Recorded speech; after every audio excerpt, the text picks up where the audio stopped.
Realme ফোনে ফিঙ্গারপ্রিন্টের lock কিভাবে লাগাতে হয়। যদি আপনিও আপনার রিয়েলমি ফোনকে ফিঙ্গারপ্রিন্টের মাধ্যমে লক করতে চান, তাহলে কিভাবে আপনি ফোনে ফিঙ্গারপ্রিন্টের লক লাগাবেন তাই এই ভিডিওতে আমরা দেখব। তাই ভিডিওটাকে স্কিপ না করে শেষ পর্যন্ত দেখে নেবেন। এখন ফোনে ফিঙ্গারপ্রিন্টের লক লাগানোর জন্য সবার প্রথমেই আপনি ফোনের সেটিংস ওপেন করুন। সেটিংসকে ওপেন করার পর এখন আপনি স্ক্রল ডাউন করুন। এখানে আপনি দেখতে পাবেন সিকিউরিটি অ্যান্ড প্রাইভেসি, এখানে ক্লিক করবেন। তারপর আপনি নিচে এখান থেকে ডিভাইস আনলকে ক্লিক করবেন। তারপরে কিন্তু আপনি ফিঙ্গারপ্রিন্ট অ্যাড করার অপশন দেখতে পাবেন। তো এখানে দেখতে পাচ্ছেন ফিঙ্গারপ্রিন্ট অ্যান্ড ফেস আনলক, তো এখানে ক্লিক করুন। এখন এখান থেকে আপনারা ফিঙ্গারপ্রিন্টে ক্লিক করবেন।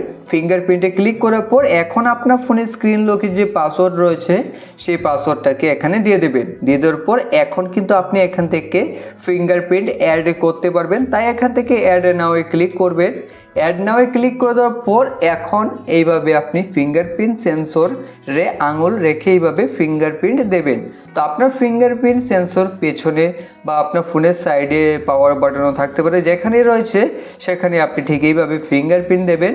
যখন এখানে কমপ্লিট হয়ে যাবে তারপরে কিন্তু আপনার ফোনে ফিঙ্গারপ্রিন্ট অ্যাড হয়ে যাবে।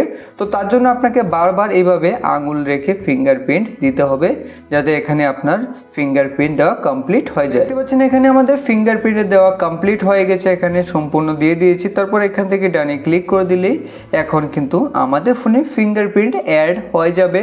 তো এখানে ফিঙ্গারপ্রিন্ট 1 অ্যাড হয়ে গেছে। এখন অ্যাড ফিঙ্গারে ক্লিক করে ফিঙ্গারপ্রিন্টে ক্লিক করে আপনি চাইলে আপনার অন্য ফিঙ্গারপ্রিন্টকেও এখানে অ্যাড করে রাখতে পারেন। তো এখন দেখতে পাচ্ছেন এখানে কিন্তু আমাদের ফোনের স্ক্রিন লকে এখন ফিঙ্গারপ্রিন্ট চলে এসেছে। তো এইভাবে আমরা ফিঙ্গারপ্রিন্টের মাধ্যমে ফোনকে আনলক করতে পারবো। তো এইভাবে খুব সহজে আপনি রিয়েলমি ফোনে ফিঙ্গারপ্রিন্ট অ্যাড করতে পারবেন।